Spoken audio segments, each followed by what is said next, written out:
So here's the final layout. There's 8 of them.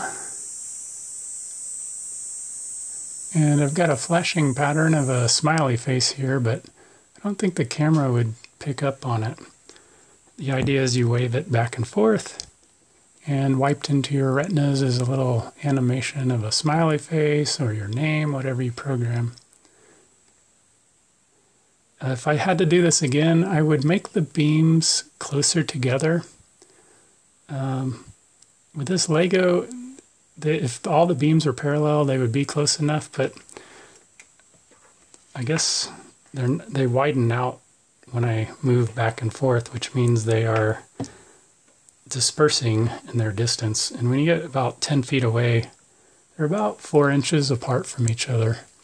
So I would have preferred to have them about an inch apart all the time. I think that would have been better. But you can unplug it pretty easily with the edge card and then just plug it back in.